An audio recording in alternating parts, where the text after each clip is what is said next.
the Bible. And when I talk about the Bible, what we're talking about is the unfolding of God's history of redemption. Right?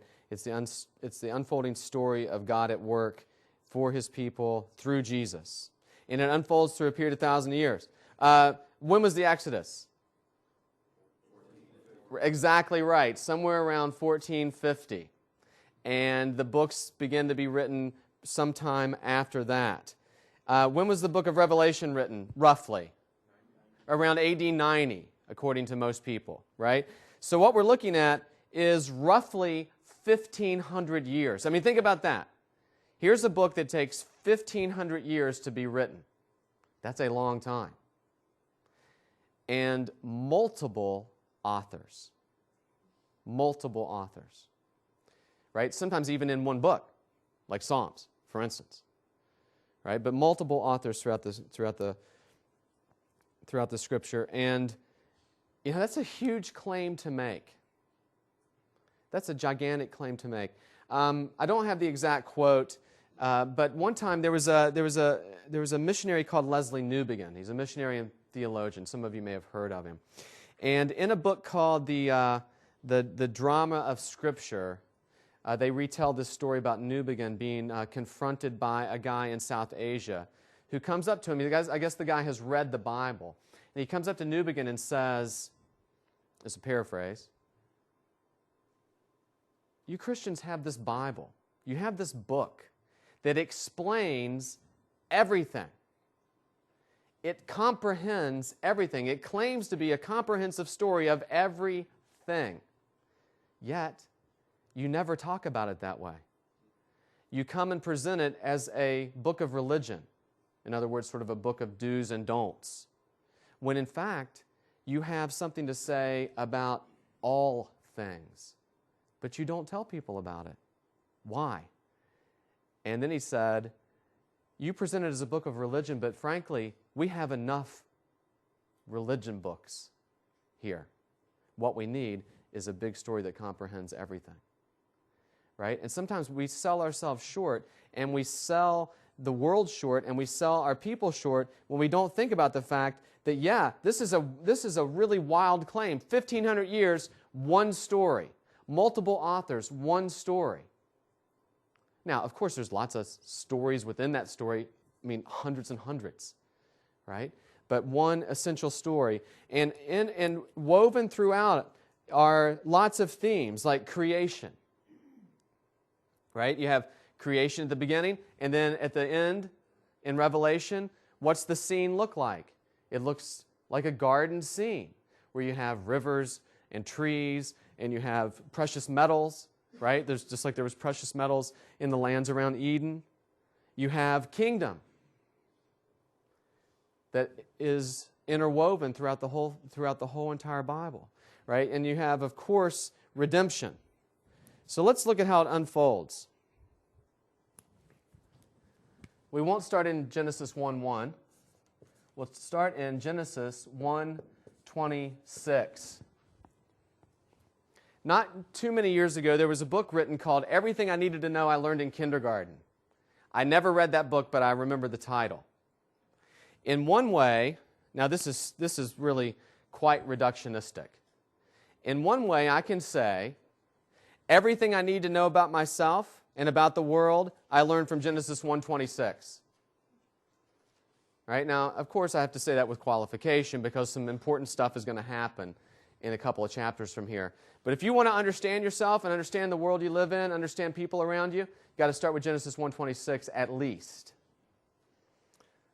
Then God said, "Let us make man in our image, according to our likeness, and let them rule over the fish of the sea, and over the birds of the sky, and over the cattle, and over all the earth, and over every creeping thing that creeps on the earth." God created man in His own image. In the image of God He created him. Male and female He created them. God blessed them, and God said to them, "Be fruitful and multiply, and fill the earth and subdue it, and rule over the fish of the sea, and over the birds of the sky, and over every living thing that moves on the earth." Then God said, "Behold, I have given you every plant yielding seed that is on the surface of all the earth, and every tree which has fruit yielding seed, it shall be food to you. And to every beast of the earth, and to every bird of the sky, and to everything that moves on the earth which has life, I have given every green plant for food. And it was so. God saw all that he had made, and behold, it was very good. And there was evening, and there was morning, the sixth day. So, Adam is created on the sixth day. And this text establishes the fundamental thing we need to know about our relationship with God. And what is it? It's really easy. It's easy to complicate it too. It's really, really easy. If you want to understand the number one fundamental thing about yourself and about all human beings, this is the place to start. And this has been the problem since Adam onwards. Yeah, that's even more technical than it needs to be. Yeah, that we're made in God's image. That's extraordinarily important, but there's something even, I don't know if it's more fundamental, but there's an even simpler thing to say. Yes. I don't know where that came from. But the answer was that we were made. Now you think, wow, I'm paying this money to hear somebody tell me this, but that's the most important thing to know about yourself, right? Genesis 26 tells us something about ourselves really important, that we are created. And we remain and always will remain created. We will never transcend who we are and what we are. And honestly, it's our desire to transcend who we are and what we are that has caused every single problem from Adam on. And if you don't believe me, you can read Romans 1:18 and following, and Paul will tell you that exact same thing. Okay? And then we'll see here in Genesis 3 what happens. So we're created, right? We owe our very existence, not just our personal existence, but the existence of the whole human race, we owe to God. And not only that, we can say more.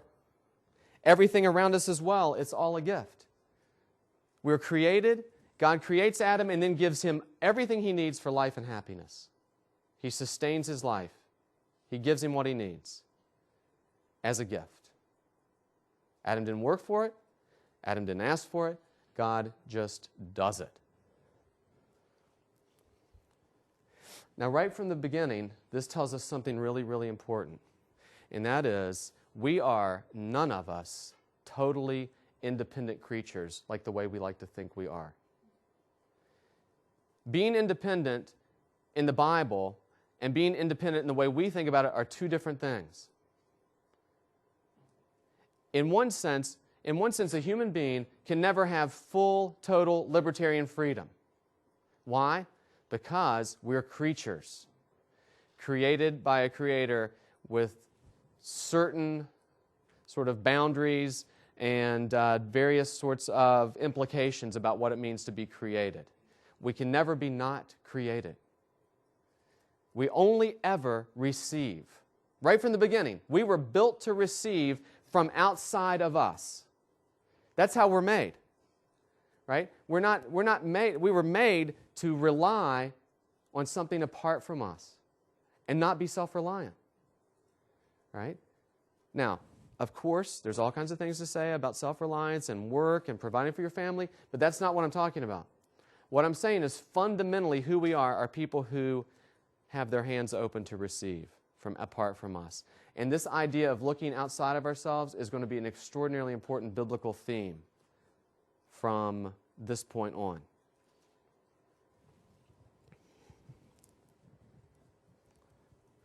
So in 128, he's given commands. We often think that the commands don't begin until you hear about the trees, but that's not true. Adam is told to do things. Like what? Just tell me. Be fruitful and have children. Rule over the earth and subdue it. Right? God places Adam in over the earth as kind of like a vice regent over the earth with work to do. And even though the earth is good, and God, at the end of every day, God saw what he did and said it was good, there's still work to do. Did you ever think about that? The world and the creation is good, but God says, rule over it and subdue it. Adam has work to do. Even in a good creation, Adam is not static. He's not just given this life where he just sort of kicks up his heels and takes it easy. Right? You know, sometimes we hear about heaven's going to be like eternal fishing. And you're like, what? Okay. Even if you like to fish, really? I mean, because we were never meant just to be idle. And the reason we think work is so bad is because of the fall and sin. But we were given something to do right from the beginning. It's pretty clear right from the beginning that Adam and the creation were moving. They were going somewhere. This is not a static existence. There was movement built into creation.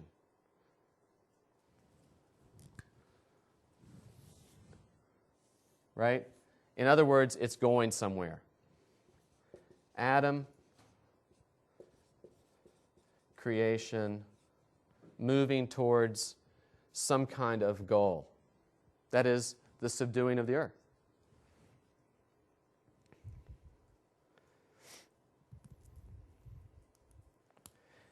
Later, we're going to call this eschatology. This is what we're going to refer to as eschatology later, usually, because we think of it as, you know, because it's all about what? It's all about ultimate final fulfillment. But this idea, the idea underlining what we typically call eschatology, it begins before the fall does. We only think about it afterwards, but it doesn't. It begins early. Eschatology is built in.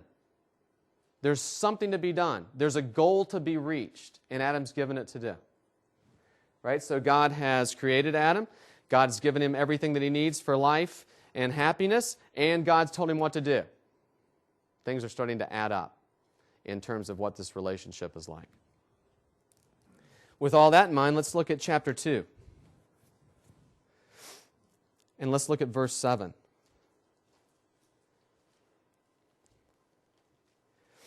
In verse 7, the story of the creation is retold. And why is it retold? I mean, it's already told it once. It gets more specific. In chapter 1:1 to around chapter 2, verse 3, it's account of the creation of the world. In chapter 2, sort of verse 3 or verse 3 through 7 and following, the rest of the whole Bible focuses on the history of creation with people and their relationship with God at the center. So you have a general creation of the world and then a retelling of it that highlights the creation and place of humanity and their relationship with God. And this takes up the rest of the story of the Bible.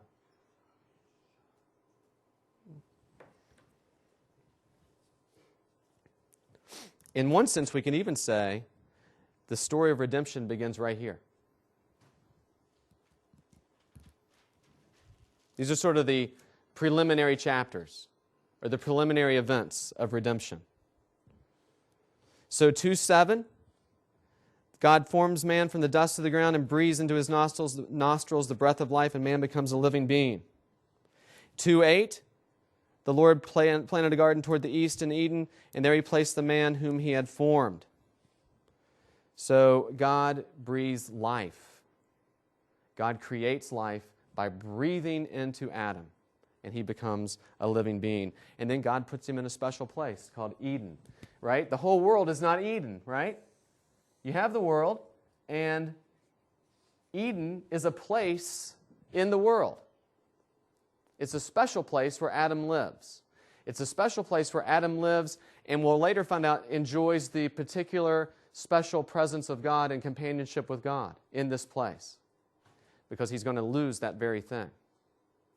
Right? And so he's given a special place to live where he communes and spends time with God. It's not the whole world, it's a garden. And there's a garden, there's Eden, and then there's a garden that God makes in Eden. And out of that, a river flows in 2:10 to water it. And all these are pictures that we'll see when? In the building of the tabernacle, in the building of the temple, all this same sorts of imagery, and finally at the end of the book of Revelation. This imagery is going to stack up and stack up and stack up, all pointing to a special place where God and men meet. And it all begins right here. So there's this special relationship. Adam has a job to do. And if you look at all the language, what's emphasized? God formed man. God breathed into him. He placed the man who he had formed in the garden. That's verse 9. And God caused every tree that's pleasing to the sight and good for food to grow. What's the emphasis here? Who's the actor? Put it that way. The emphasis is all on God and what God is doing. And what God is doing as he is overflowing in these gifts to his creature, Adam. So Adam has a role. As important as it is, it's not the main emphasis in the text. It's God doing everything, creating, establishing, and providing that is the emphasis here in the early chapters of Genesis. And then there's the mention of a tree. 2 trees, as a matter of fact. And the mention of something that doesn't quite fit the scene.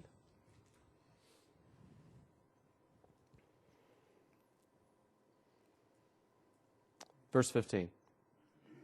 Then the Lord God took the man and put him into the Garden of Eden to cultivate it and keep it.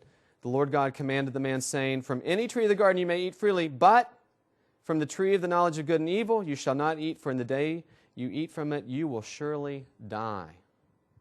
There's the first mention in the Bible of a future and ultimate enemy, and that is death.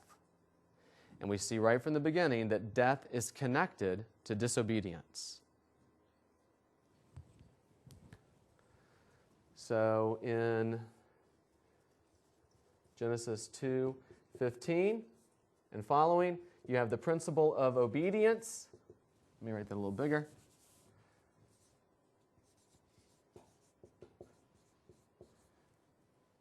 And death for disobedience.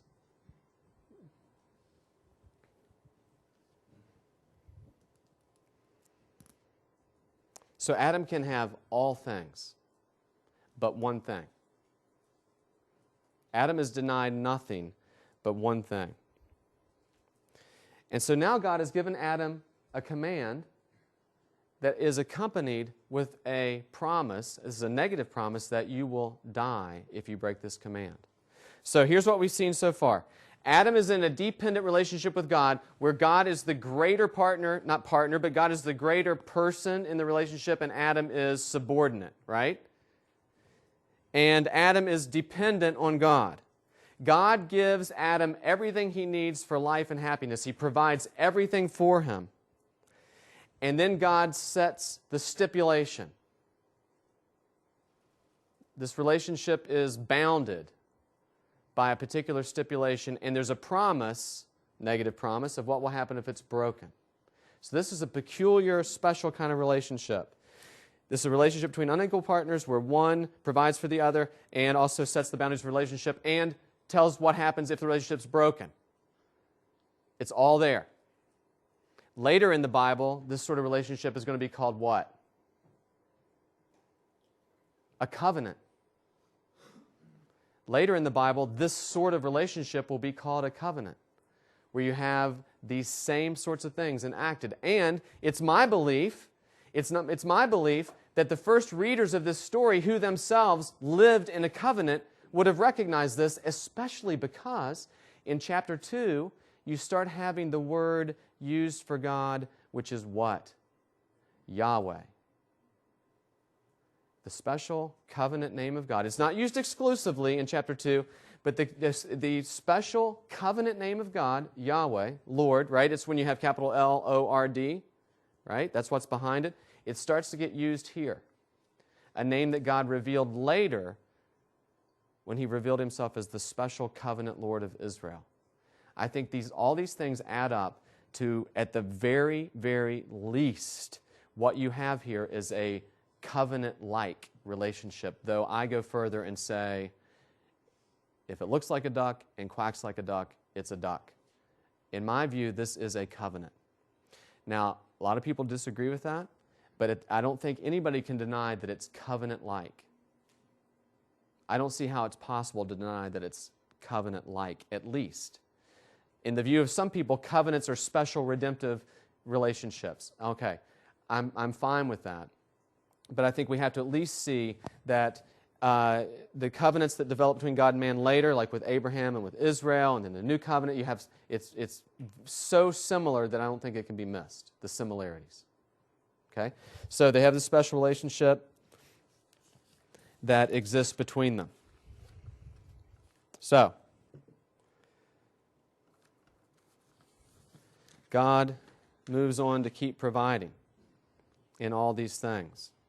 God gives Adam all that he needs, and there's still one thing he needs. And what's that?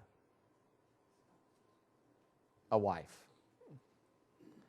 Right? God provides Adam a wife. And in verse 18 it says, "It's not good for man to be alone. I will make him a helper suitable for him. Out of the ground the Lord formed every beast of the field and every bird of the sky and brought them to the man to see what he would call them. And whatever the man called a living creature, that was its name." I always wish I could have kind of been there. Aardvark. Right? Okay, I know it wasn't English, but still. You know, the names are incredible if you think about them. I guess aardvark doesn't make any sense. Adam, I don't know the word aardvark. But of course he wouldn't have said that in English either. So anyway, he keeps going on. "The man gave names to the cattle and to the birds of the sky and to every beast of the field. But for Adam there was not found a helper suitable for him. So the Lord God caused a deep sleep to fall upon man, and he slept. Then he took one of the ribs and closed up the flesh at that place. The Lord fashioned a woman with a rib which he had taken from man and brought her to the man." Now, basically what you have in the first 2 chapters of Genesis are statements about what God has done. God has done this. You have this formula in chapter 1, right? God did this, and God saw that it was good. It was the evening and morning of the first day, evening and morning, second day. It follows a pattern, right? In Genesis chapter 2, you have basically just a pattern of narrative where it's recounting what's happened. In 2 places, in the first 2 chapters of Genesis, and the alert reader of the Bible should see this, there are 2 places where the prose of the first 2 chapters of Genesis move into poetry. It's with the forming of man in verse 27, right? Think about the way God creates everything else, and then look at verses 26 and 27. I won't read them again, but it's not just the typical "let there be." The language in the creation of human beings is different than the language of creation of everything else. And all we have to do is read it, and slow down and read it, and you will see it.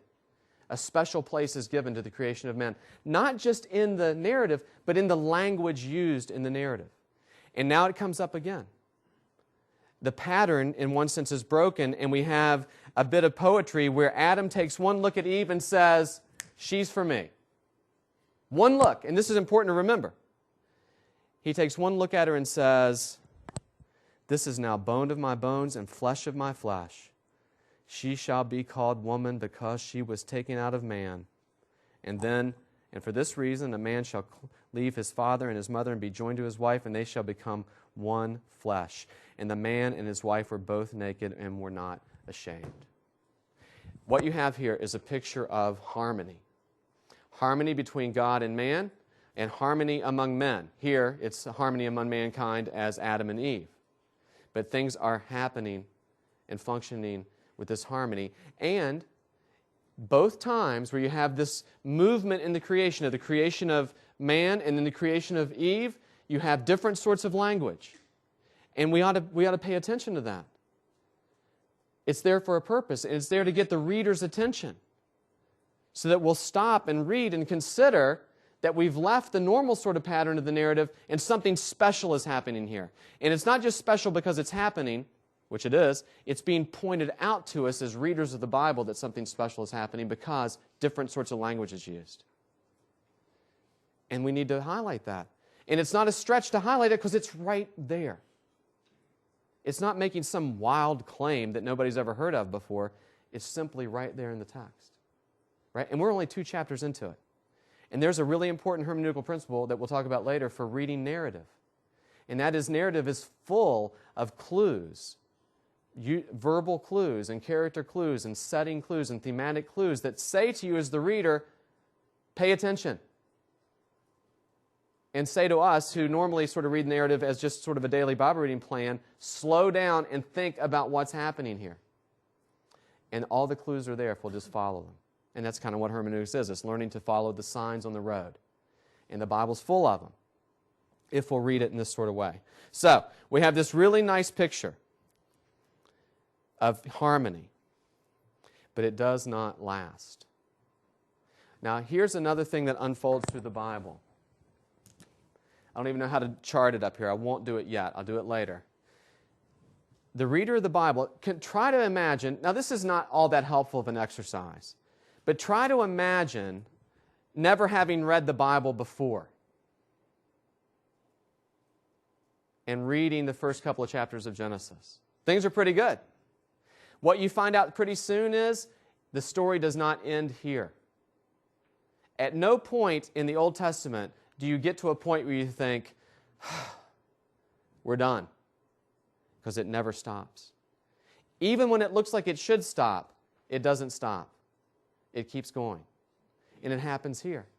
This bliss in the garden does not last. Why? Because the garden is not the end point. That's why. Because God has another plan. It's to sum up all things in Jesus Christ, as Paul says in Ephesians 1. Right? Now, that's way down the road.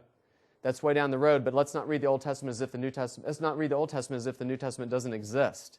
Right? That's the worst hermeneutic. The worst hermeneutic, one of the worst, is to act as though we have to read the Old Testament with blinders on from the New Testament. Why should we ever do that? We should never do that. We're meant to read it all together. It's one big book, right? And so that's why I said it's not all that helpful. But if you think about reading it for the first time from beginning to end without any knowledge of the end, you reach these places where you think, okay, here we go. And then what happens? You get some kind of proof positive that this is not the end point. And here's the first and the major one of all in chapter 3. And look what happens. Now the serpent was more crafty than any beast of the field which the Lord God had made. And he said to the woman, has God said, you shall not eat from any tree of the garden? Tricky, right? Because obviously that's not what God said. But he hits her immediately with, did God really say you can't have everything? You can't eat from any tree in the garden? And so here's where temptation begins. We could say a ton of things about how this is always the pattern of creation. It begins immediately with taking something that God's provided and twisting it. Right? That's what we're always tempted to do. We're tempted with things that were meant to be good, and it's twisted in temptation. That's what temptation always is. I don't care what your particular brand is that you fall for, that I fall for. That's what it always is. It's taking something God's given and twisting it and skewing it and perverting it. And the woman said, from the fruit of the trees of the garden we may eat. But from the fruit of the tree which is in the middle of the garden, God said, you shall not eat from it or touch it, or you'll die. Well, we're on a downward slope already. Because Eve is addled. All right? I mean, she says, what does she say that God never said? Anybody who's read it, just say it. Yeah, she says, we can't even touch it. Well, God never said that. God never said that. Eve is on the slippery slope already. And then, verse 4 and 5, this is where it all begins. And look where he gets them. First of all, he says, the serpent said to the woman, you will not die. What is it? Essentially, what is this? It's calling God a liar. It's saying, you can't trust God? That's exactly what it is. You're not going to die if you eat this. In fact, because God knows that in the day you eat from it, your eyes will be opened and you will be like God, knowing good from evil. The first temptation, like every sin, is always this. It's the temptation to be the one thing we can never, ever be. And that is God. What does he trick them to do? to go against the most fundamental thing you can say about human beings, and that is they are created. They are not creators, not in the ultimate sense. We are never God. Only God is God, and we are creatures.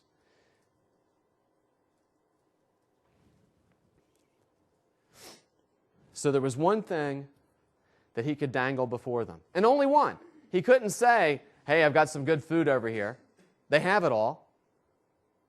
He couldn't say anything else. He couldn't tempt them with other things. He tempted them with the one thing they could not have, and that is to be what they were not created to be. And that is to be like God. And that's what they fall for. And honestly, every time we fall for temptation and fall into sin, you know what we're tacitly doing? Trying to be God and set up our own rules for the game. That's what it all is. And that's why the Bible talks about sin so heinously, because it's always establishing ourselves over against what God establishes, over against God Himself. And here's where it begins.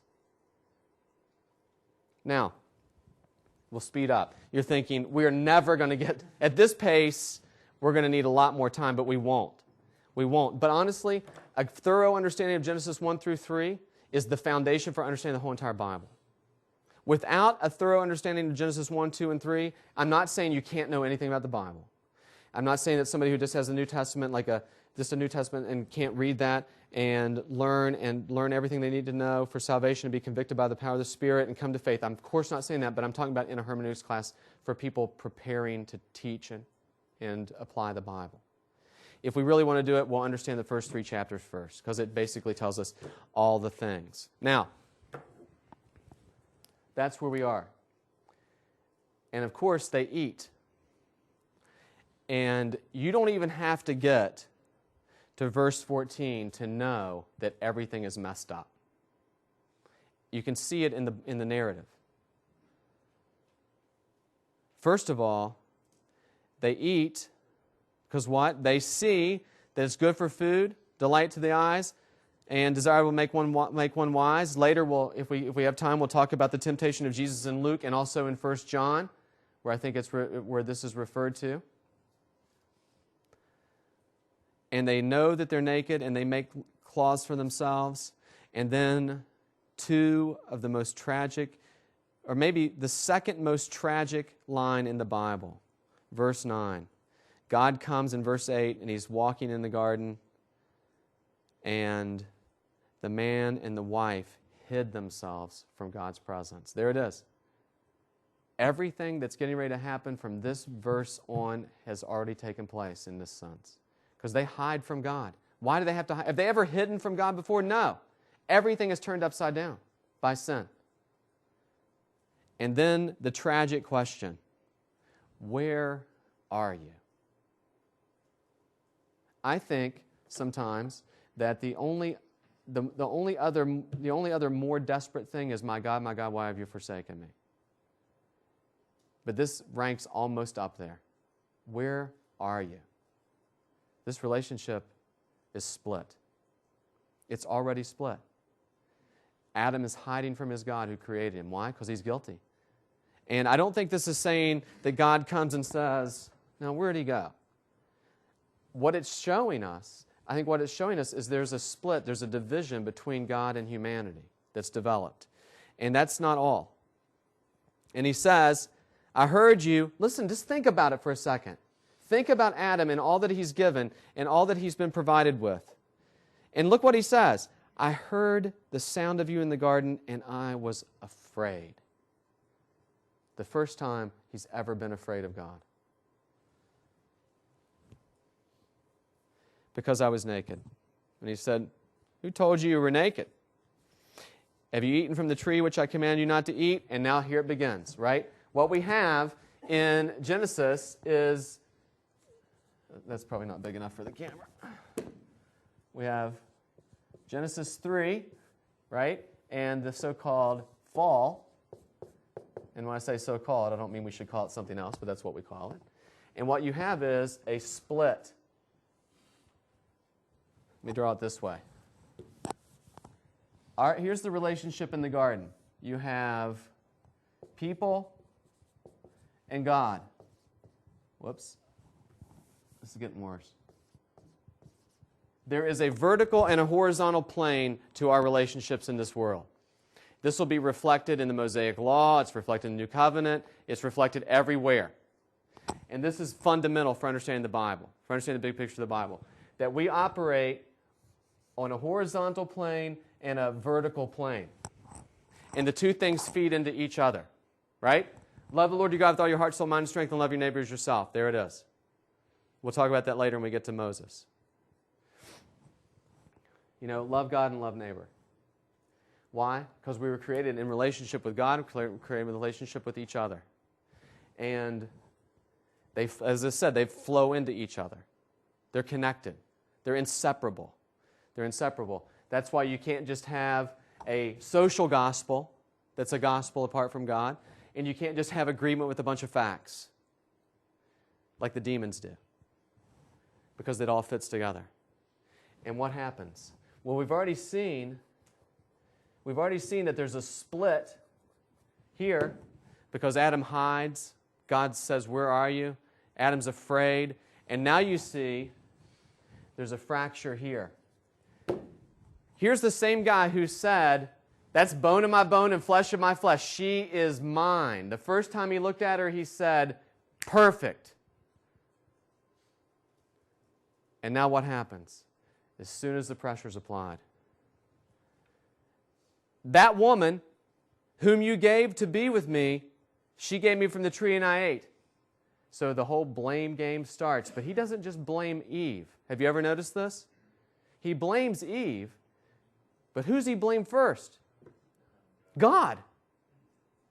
God. See, I mean, this is how deep the rebellion already is. He claims, I didn't ask for her. Right? I mean, essentially, you could say it like this. If you'd never given her to me, this would have never happened. And he points, he just holds a mirror up and says, that woman who you gave me to be with me, she gave me the fruit, then I ate it. Sorry, it's not really my fault. So he won't own up. He won't claim responsibility. Right? So now you see the chasm is there between people. This chasm's not going to get better for a long time. And then what happens? Then he said to the woman, "What's this you've done?" And she said, "The serpent, the snake deceived me, then I ate it." And so she passes the blame along to the serpent. Nobody wants to accept the blame. And so the relationship between God and man is split. And then God proceeds to curse the serpent. And in verse 15, you get the first hint of what God's going to do. "And I will put enmity between you and the woman, and between your seed and her seed. He will bruise you on the head, and you shall bruise him on the heel." In other words, you'll bruise his heel, but he's going to crush your head. Here's the first promise of exactly what God's going to do. Now, this is also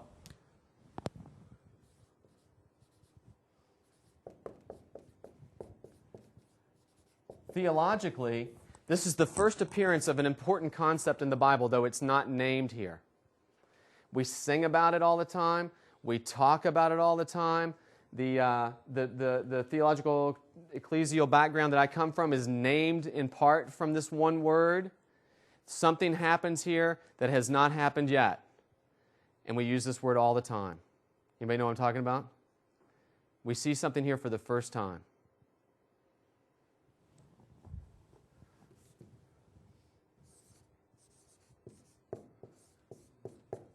Grace. This is the first tacit appearance of grace in the Bible. Why do I say that? Wasn't the creation of the earth gracious? Wasn't the life given to Adam grace? Because Adam didn't... Yeah, it was. But what does grace refer to in the Bible? Like when Paul uses it. It doesn't refer to being kind of in neutral. And then God pours things out in your life. Grace is extended to those who are not in neutral, but who are in the negative. It's not enough to say that grace is unmerited favor. It is that. It's not wrong to say it. It's just not enough. The Bible defines grace as demerited favor. That's what grace is. Right? Now we can parse it down into special grace and common grace, and that's fine. That's an important discussion. And maybe we could talk about there being common grace before the fall, and then sort of particular or special grace. That's fine. But the concept of grace really begins right here, because God said you'll die. And yes, they're going to die, but there's going to be life. And so this is where it begins. And so again, when you're talking about grace, it's always, right? What does Paul say in Ephesians 2, 1-10? You were dead in your trespasses and sins. You weren't just sort of hanging out in neutral, right? Sort of morally neutral. And then God gave you life. You were dead in your trespasses and sins in which you walked, which you once walked, right? Slave of the devil, slave to the world. But God being rich in mercy, right? That's what grace is. Grace comes to those who have not just been in neutral and waiting to see what happens, those who have done everything in the opposite direction, right? Grace reaches us in our sin and death that flows from Adam. And so, the concept of grace, it's not named here, but this is where the concept of grace begins. And I really do believe that's true, right? So this is where it starts. Because, be fruitful and multiply. Well, they're still going to have children. She's still going to have children. It's just going to hurt really bad. And be filled with misery and all kinds of problems, right? I'm always a little bit hesitant to talk about it that way, especially if my wife's in the room. She's like, yeah, theoretically, you know what you're talking about. Personally, I can tell you a story, right? And so that's what happens. Now, the other thing is, subdue the earth and rule over it. Adam's still going to work, and he's still going to have a livelihood, but how's it going to be now? By the sweat of his brow. And that's why work in your life is so laborious. And that's why we dread and think about work often the way we do, is because we're under a cursed world where our work has been cursed. And all that we do is done in thorns and thistles and weeds, not in the peace of Eden. Right?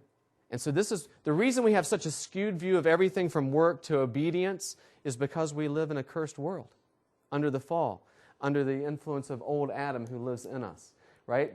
But that's not the way we were made. But God extends grace to them because the human race is going to continue. It's not going to come slamming shut. Now, they're going to die, but there's going to be life. Life will continue. And it looks forward to, now let's really leapfrog forward. We'll come back to this.